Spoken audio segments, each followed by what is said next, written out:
ডাকসু নির্বাচনের প্রচারণা শেষ হতে আর মাত্র 2 দিন বাকি।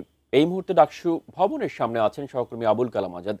বিস্তারিত জানতে সরাসরি যুক্ত হচ্ছে তার সঙ্গে। আজাদ, ডাকসু নির্বাচনী প্রচারণা কেমন দেখছেন? ধন্যবাদ আপনাকে।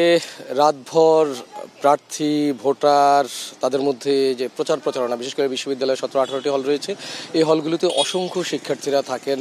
তাদের মধ্যে বা রাত জাগারও অনেক সময় প্রবণতা থাকে। সে কারণে প্রচারণাগুলো শেষ করে আজ শুক্রবার ছুটির দিন সকাল থেকেই বলা যায় যে প্রচারণা একেবারেই ঢিলেঢালা।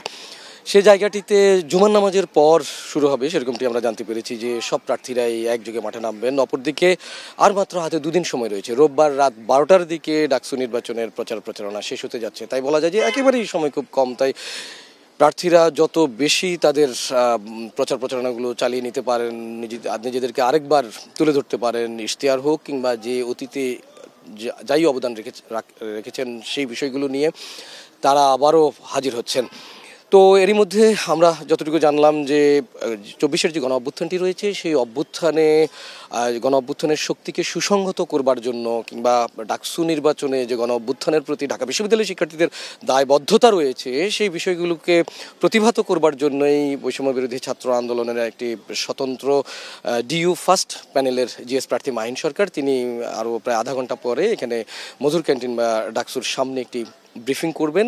সেটি আমরা তার পরবর্তী বুলেটিনে জানাতে পারবো কোন বিষয়গুলোকে আসলে তিনি শেষবারের মতো কাছে আনতে চান। তারপরে জুমার নামাজের পর ছাত্রদল, ছাত্র শিবির, বৈষম্য বিরোধী ছাত্র আন্দোলন কিংবা প্রায় আরও 8-9টি প্যানেল রয়েছে। এই প্যানেলের প্রার্থীরাও তাদের বিভিন্ন হল থেকে, জলিল হক হল, ফজলুল হক হল, 21শে হল, এরকম যে হলগুলো রয়েছে সেখানে প্রচারণাগুলো চালু করবেন। এর মধ্যে আপনি জেনে গেছেন যে 40,000-এর মতো ভোটার রয়েছেন 28টি পদে, 471 জন প্রার্থী, যার মধ্যে নারী প্রার্থী সংখ্যাই রয়েছেন 45 জন। সব মিলে বলা যায় যে ডাকসু নির্বাচন এবার প্রচারণার লড়াইটা গত বেশ কয়েকদিন ধরেই আদালত পর্যন্ত এই নির্বাচনের যেমন গড়িয়েছে, নির্বাচনের বিভিন্ন ইস্যু, তার পরবর্তীতে সব পরিস্থিতি শেষ হওয়ার পরে আগামী 9 সেপ্টেম্বর ডাকসু নির্বাচন হতে যাচ্ছে।